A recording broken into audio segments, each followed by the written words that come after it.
Good afternoon, ladies and gentlemen, students and professors, and distinguished guests. This is a panel session on the topic of shaking boundaries, and three distinguished offices on architectural practice will share their work with us. I will share the offices and the guests' names with you in order. Dürrin Ulema and Necdet Ulema is representing the office Ulema and Ulema Architects. And Melis Varkal and Gökhan Çelikağ is representing the OfisVesaire. It's in Turkish. And Oğuz Bodur is representing the studio Evren Başbuğ. And I will welcome Dürrin Ulema for sharing the representation of their office, Ulema and Ulema Architects, to the course. Thank you. I think I will prefer here. Okay.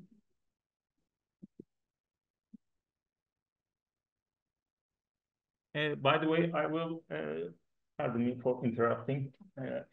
This session will be in three parts. The first part is the 30-minute session that the guests, the offices will share their work with us.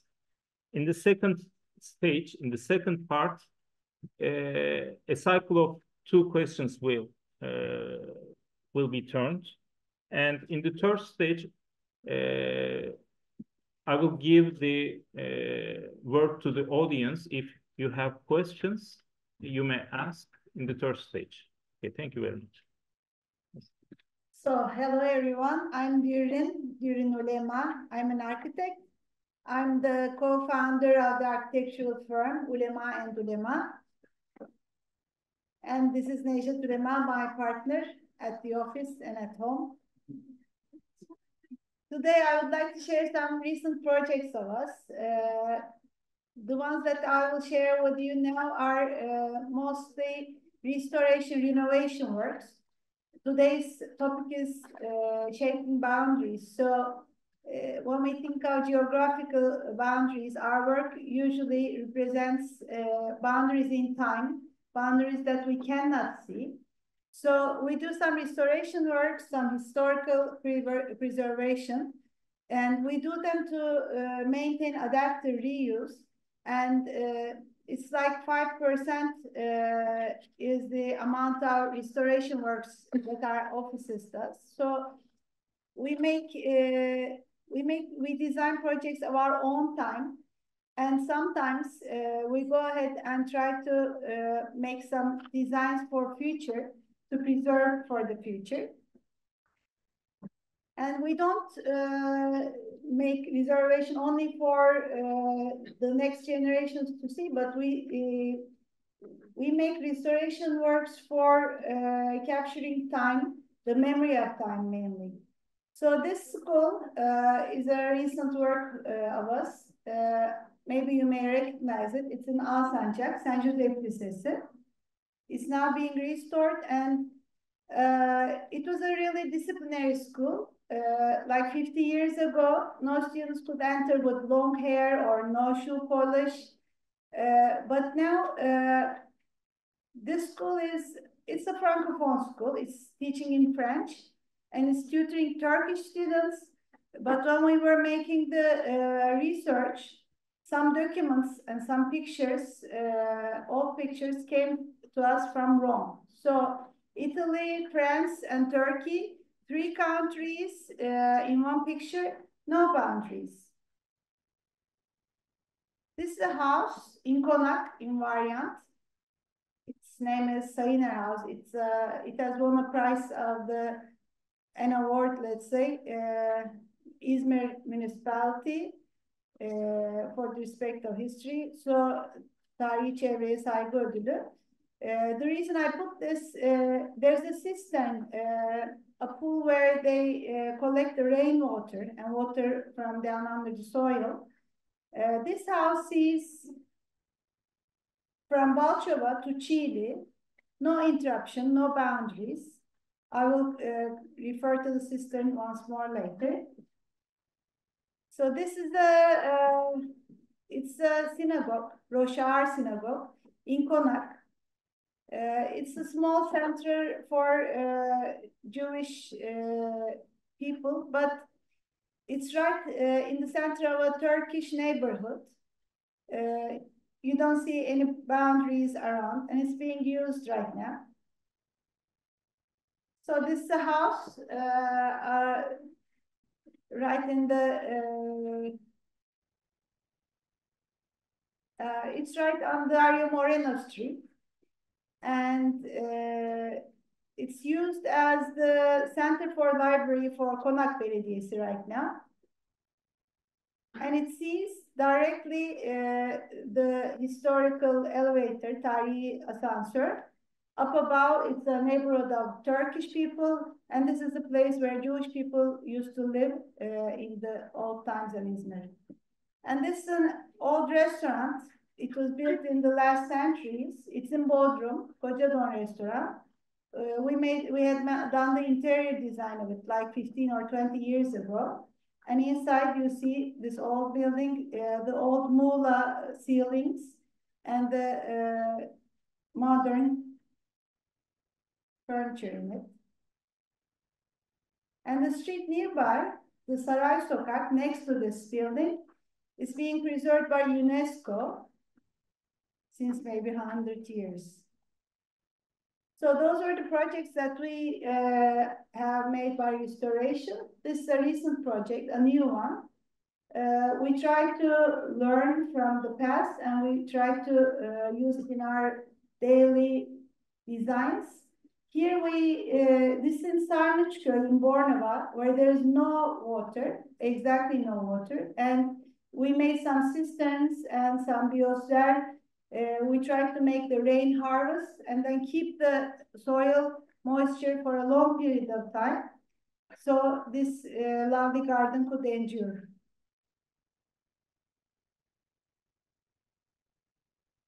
Maybe you may recognize this. This is the campus nearby. Does anyone know where this picture is taken from?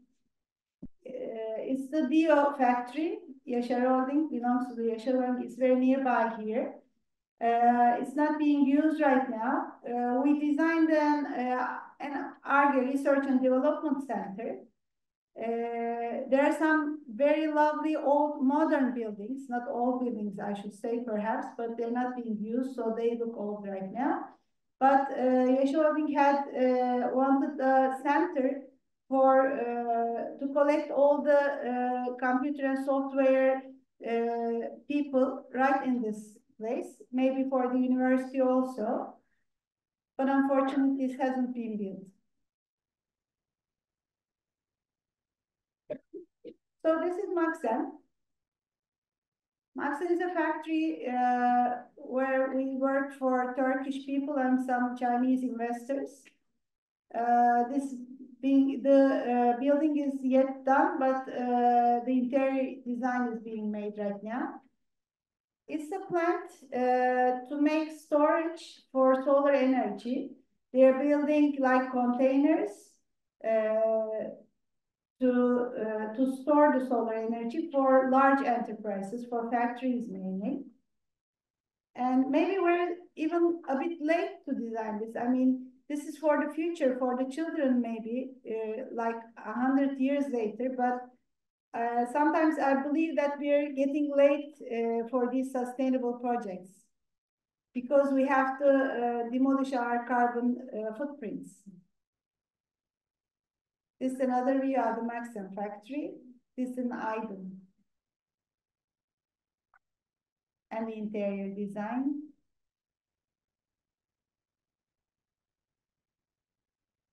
This belongs to an association, Solar Lab. There's an association called Genset, and they're planning to have some solar laboratories. This is one of them. This will be built in İTE, Yüksek Teknoloji Institute, near the campus there. You see the solar energies. There are some in the lake, there are some on the roof, there are some on the in the garden, on top of the carpool. So people will have the chance to try how these work and how much energy they save, whether they should have it in their own houses. It's a research and laboratory place. The designs have been finished, so it will be built now.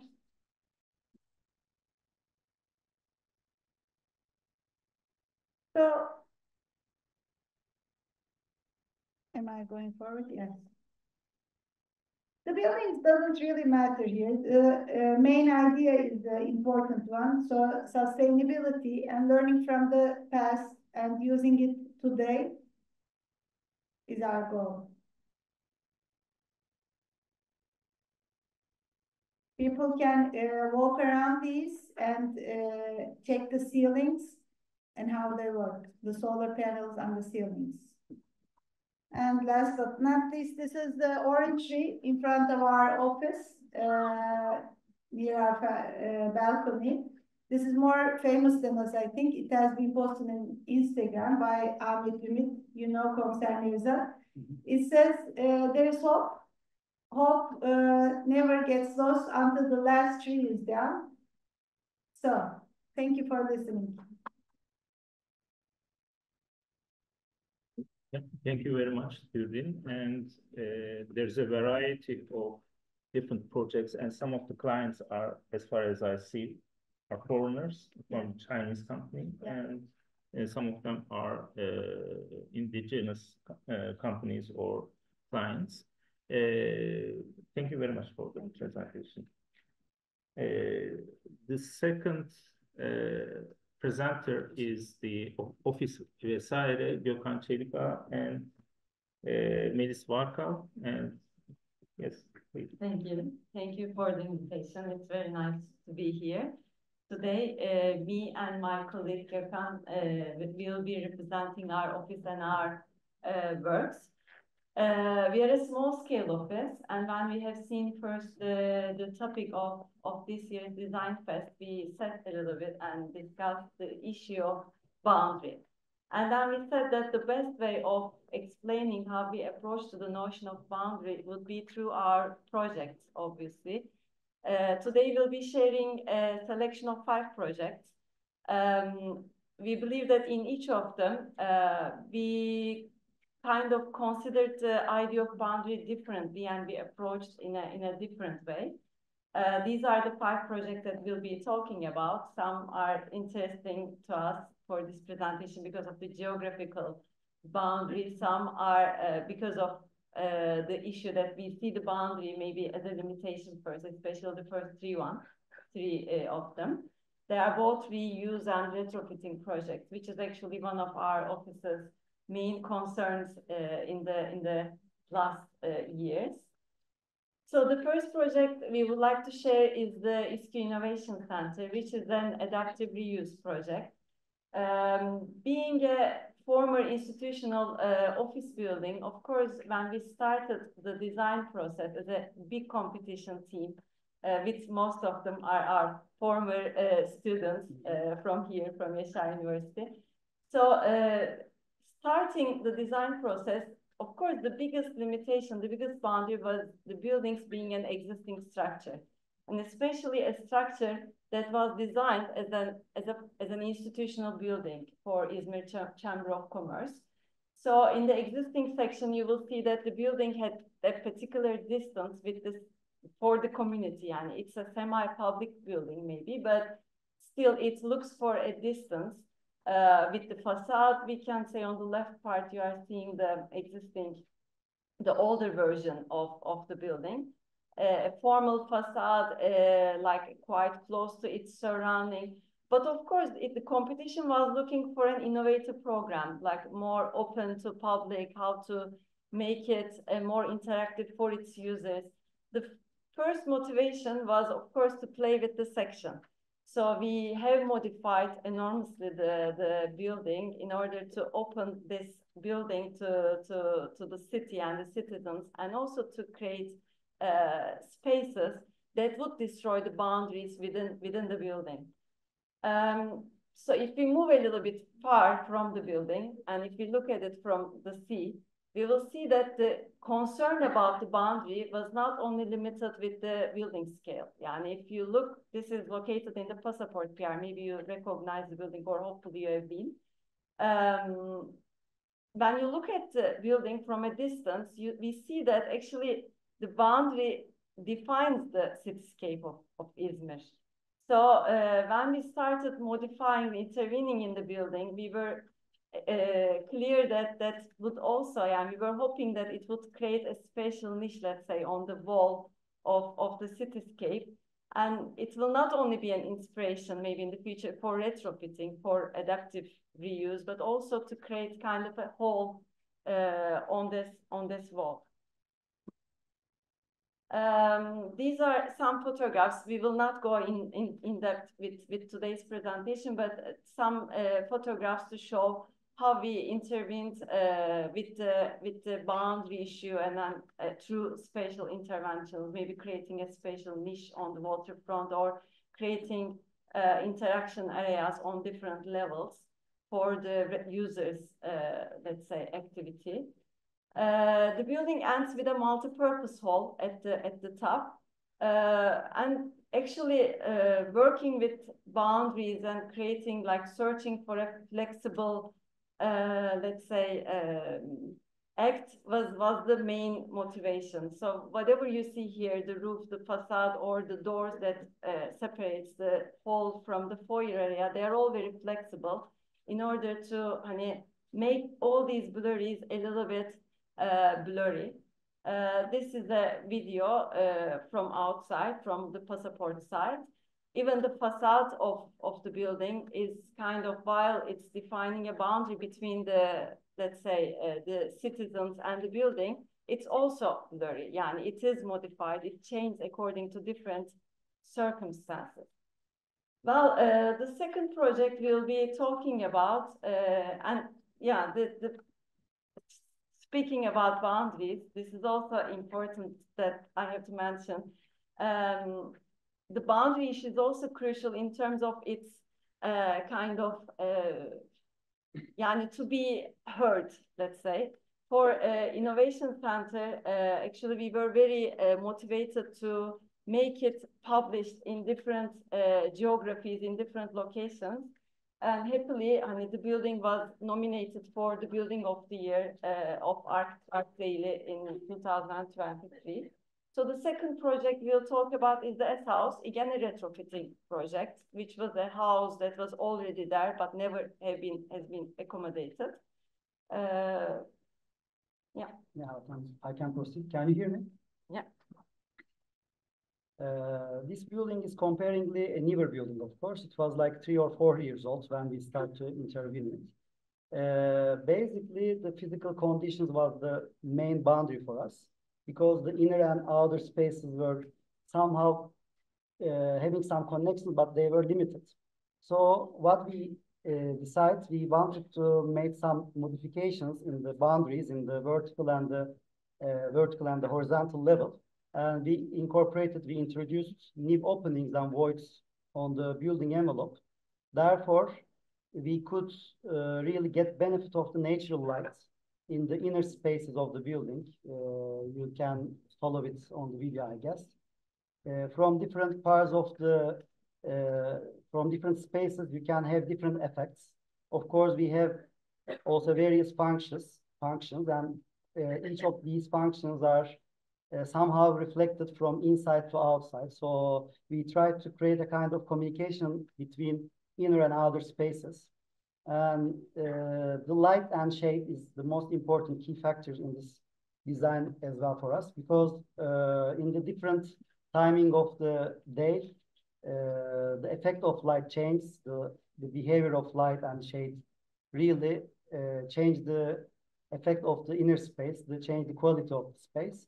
So it's a place of experience, and light really plays an important role in this matter.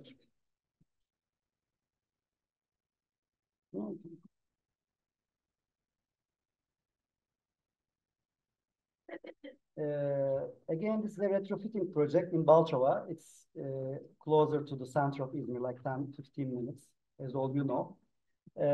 This building is actually, we have another kind of boundary here. Actually, we have a physical boundary, but also we have a temporal boundary here because this building is originally constructed in 1970s. So it's almost 50-year-old building. And maybe we can pass to the next slides where you can see better the earlier version.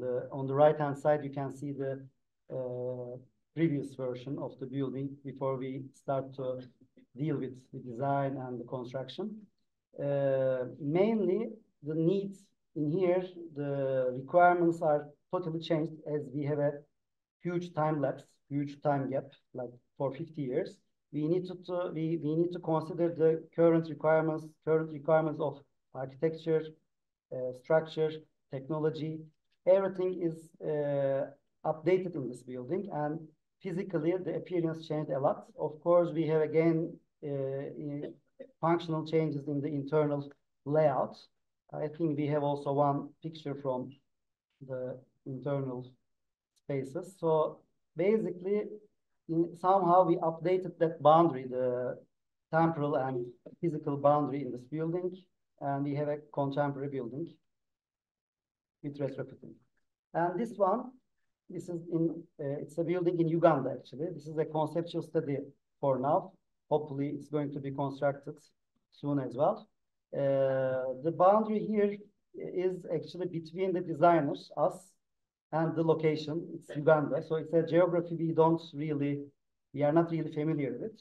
But of course, we made some analysis and investigations on the zone, and we have seen that there is a requirement of a modern style in this. The client is requesting something like that, but we would like to use the local qualities as well. We would like to incorporate the local materials. So we use in this sample, you see this brownish surfaces. They are actually terracotta plasters, so which is commonly used in the zone. So this is connecting the modern design style with the local materiality. Again, we are trying to create a fluid inner-outer connection in this design as well. And the last project of ours is On Water, which is a research project. I think Melis can go ahead. So we wanted to also include this project to our presentation because it's a different platform for us to team to produce. On Water was a research project that we collaborated with Urban Tank, which is a civil platform, research and makes intervention on public spaces. So On Water is basically also focusing on a very physical boundary, a boundary that is between the land and the sea. We are all living in Izmir and we are all living with the sea, but that was something that always brings a question to our minds: how really good we are benefiting from the sea, and how are we really using the sea in our daily lives? So we have made quite in-depth research about the waterline, waterfront, how it's changed in time, and how the human behavior in Izmir changed according to those shifts on the waterfront. And then the idea was to come up with some suggestions using an interesting technology. So basically what we were doing is we first investigated the boundary between the land and the sea, and then we wanted to investigate the boundary between the part that is over the sea and the part that is below the sea. So basically two boundaries were important to us. We have investigated some interesting technologies. How can we float concrete using what kind of technology we can make an innovative approach. So I will not again go in depth, but I think we published it on our website. If you are interested in the detailing of the project, maybe you can have a look at that. So as I said, this project was interesting to us because we sat down and we spent some time, and with all these daily activities at the office, we try to find time and space for us to think about different, let's say, contexts to design. And in this project, what was interesting to us was, okay, we are a user of the city, so we were interested in the land and the sea differentiation, but what about the sea creatures? So what about the sea life below the sea? So we were really trying to investigate the sea life, the corals, how they evolve, what kind of environment do they need to grow. So this kind of thing, I think it created a room for us to think. Our presentation is also here. Thank you. Thank you very much, Melis and Gökhan, for the presentation. And there was a variety of different projects, especially focusing on the boundaries. And some of them, as I noted, were in another country, and most of them were in Izmir. And thank you for the presentation. Okay, the third guest is from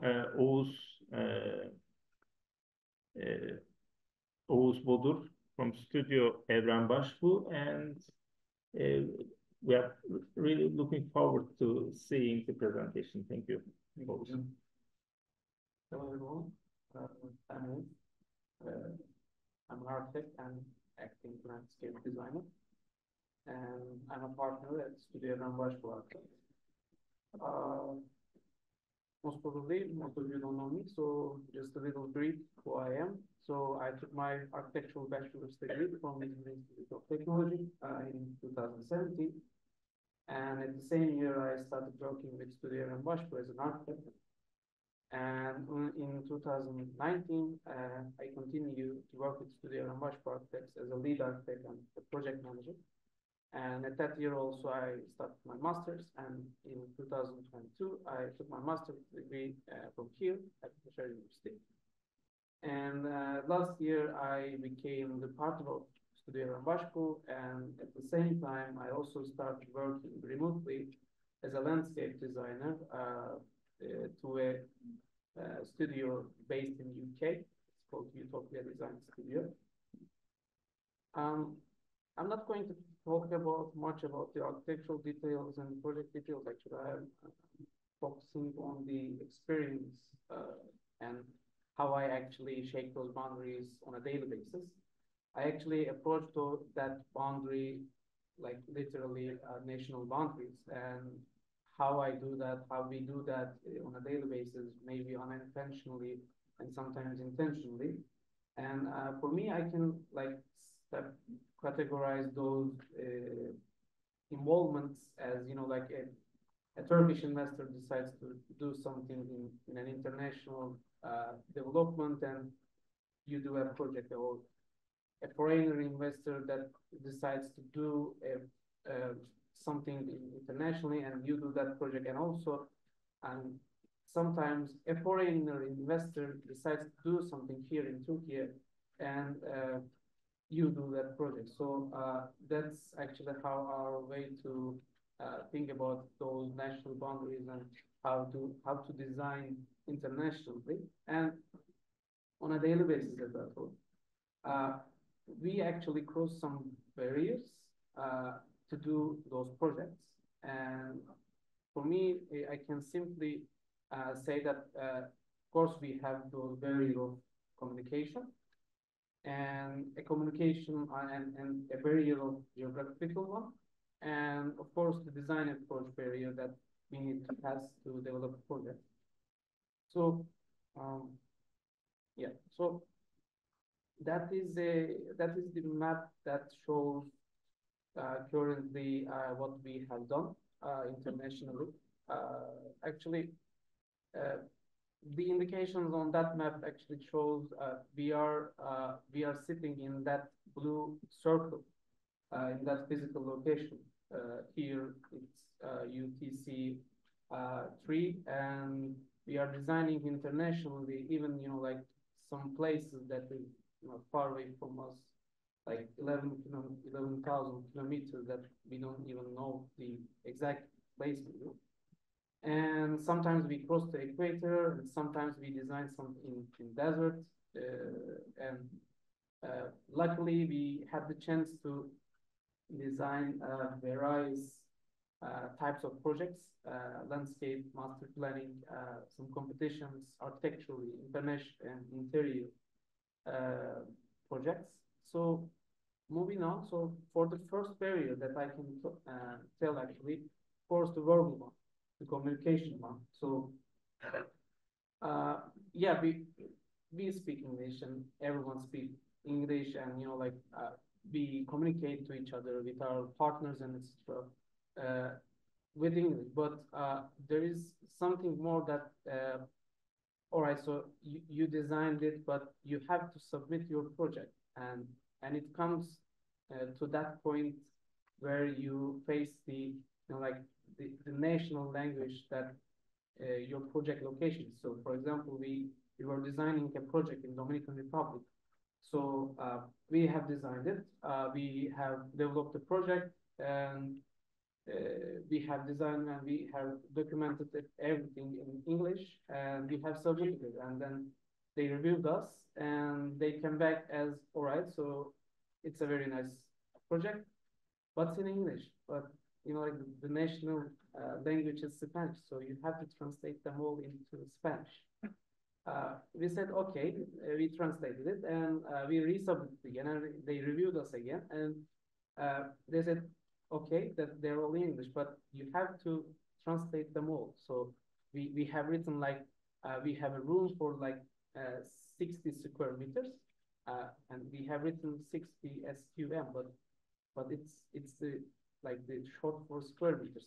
So you have to do them all. So that was the one barrier that I faced actually. So okay, we have to think deeper, because for example, if someone submits a project in here in Turkey, you have to do them all in Turkish. So that's one thing actually is a barrier that we had to cross.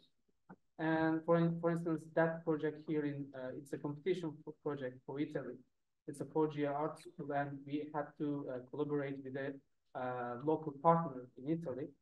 And the thing is, we have designed them all in English, but we had to translate them in Italian at the submission phase. So that is one thing that actually we faced. And the other one, I can say the visual one.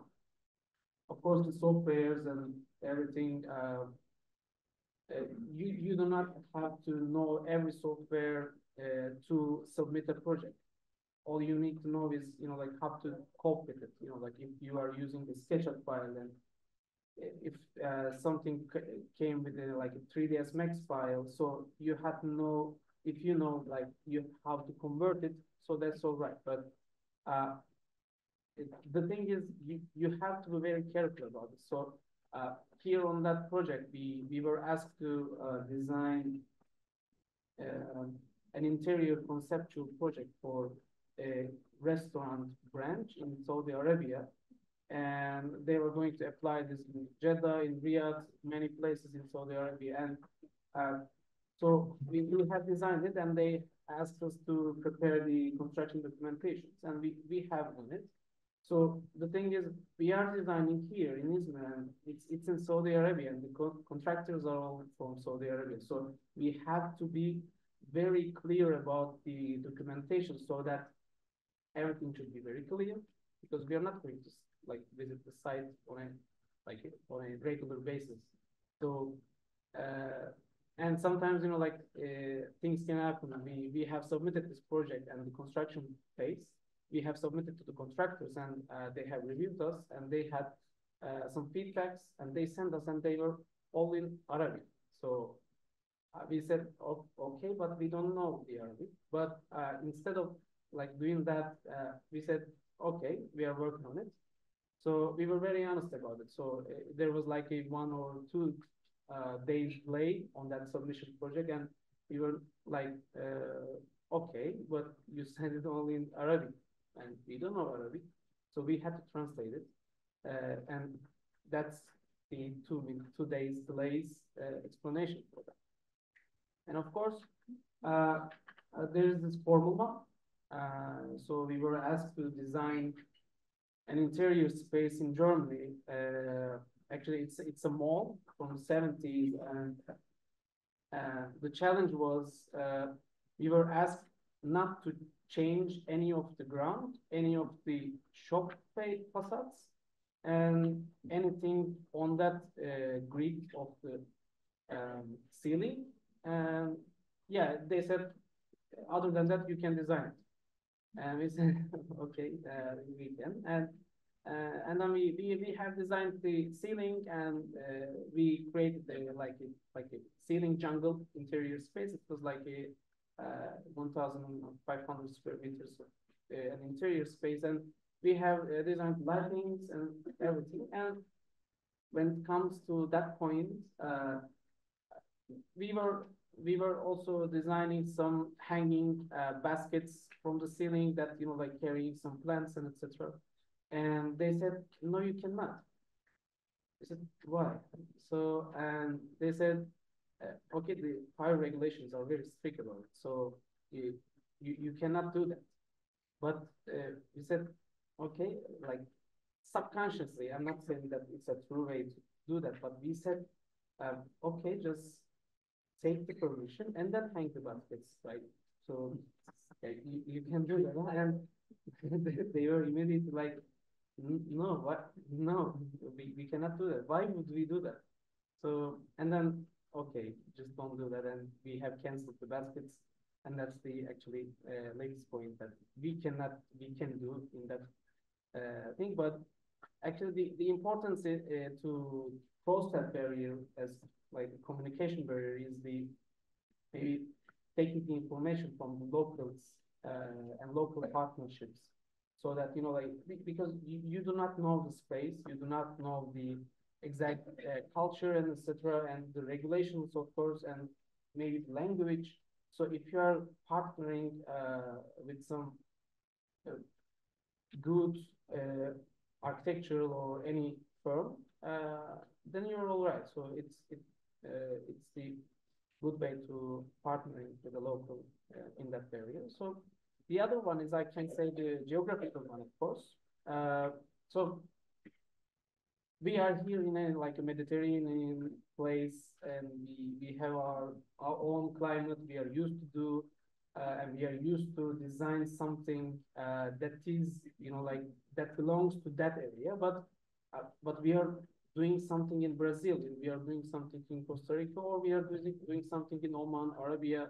So every place has its own climates and has its own way of, you know, like doing some design. So that might be the second one. So I think it's from the it's from the visual from a competition we have been awarded in Iraq. So we were asked to design a youth house in a public plaza in Iraq. So we had to think about the climate. So it's a place that goes up to maybe like 50 degrees during the daytime. So you have to design accordingly, and also you have to design and you have to select the materials and the plantations and everything according to that climate and that conditions. And of course, I can say the equator one. So that's one thing. We were asked to design a project in Brazil. We were designing, yeah, we were looking about the site and the site analysis and everything. And okay, we have written down everything, and we were designing. And after like 15 minutes, I was like, Brazil is it the northern hemisphere or the southern hemisphere? So, and then I have looked at the world map again, like like Brazil is in the southern hemisphere. So everything changed in the reverse, and we had done the site analysis again, everything. And because, you know, these are the two sites that, you know, like we have designed, and one of them is from Oman. It's in Dukum. and the other one is the Costa Rica. It's an indicative photograph actually. So we are literally in the middle of those places maybe. So we are not facing the desert, maybe not yet, but we are not even facing the rainforests, right? So we are not facing like 6 months of rain. So it requires a lot of research. It requires a lot of maybe like thinking process, and of course it requires a lot of maybe trust in the local partnership so that they can guide you through a good and like and right way to design a project. And one thing maybe I can say also the time zone. So working with some like the partners from all around the world, it sometimes creates a barrier of a geographical barrier that a time zone you can face. That we are literally here like 3 p.m. So, but we are working with a CGI artist in Mexico, and like he literally wakes up now and he starts to work like 3 hours later, but 3 hours later maybe we end our shift. So that's one thing that needs to be considered, right? So you have like 3 hours of equality maybe time to spend together on a project developed. So it has its downsides, but it has also its own good ways. So like if you have a submission, it's like 24 hours of working time that like constantly developing a project. So you are starting a project and you're developing it and you're leaving at some point, and he wakes up and he picks up where you left and he develops again. So it has its own benefits and etc. So last thing I can say, the barrier for design approach, of course. So after all of these barriers, so I can say it has like the cultural likes and dislikes and the capabilities, of course. So it's the visual from Dukum mixed use complex project for MoMA. So we were invited for a competition and we have won the competition and we have developed further the project. So that was the actually visual from the competition phase. So of course we have taken into consideration every like local cultural things to incorporate with our design, but that is the one actually that at like last point at the end of the day we had that one. So it's also a good way of thinking, we guess, and but it has some more cultural and also vernacular ways of designing a project. So we have to cross this barrier and we have to follow their rules because we are designing for them on their own country. So we have to find a way to actually meet at one point that is both for them and also for us. So, and of course, for last thing, I can say also the capability. So we are designing something like super modern or like super contemporary, but can they do that? Can they literally build that one? So we were asked to design a project in like I think Costa Rica, and we have designed the project, but we were thinking like how can they do that? So like there is one ship or one like ferry that goes that space every like I don't know like every day, maybe one time. So how do they like ship those materials and etc. So that is another thing that we had to cross that barrier, and we had to find a way to rationalize it and to make it happen. Yeah, that is all I got for now. Thank you. Okay. I think the time is up. And thank you for the great contribution and sharing the work of yours, of the distinguished offices and distinguished partners of the offices also. Thank you for coming and sharing your projects and ideas with us.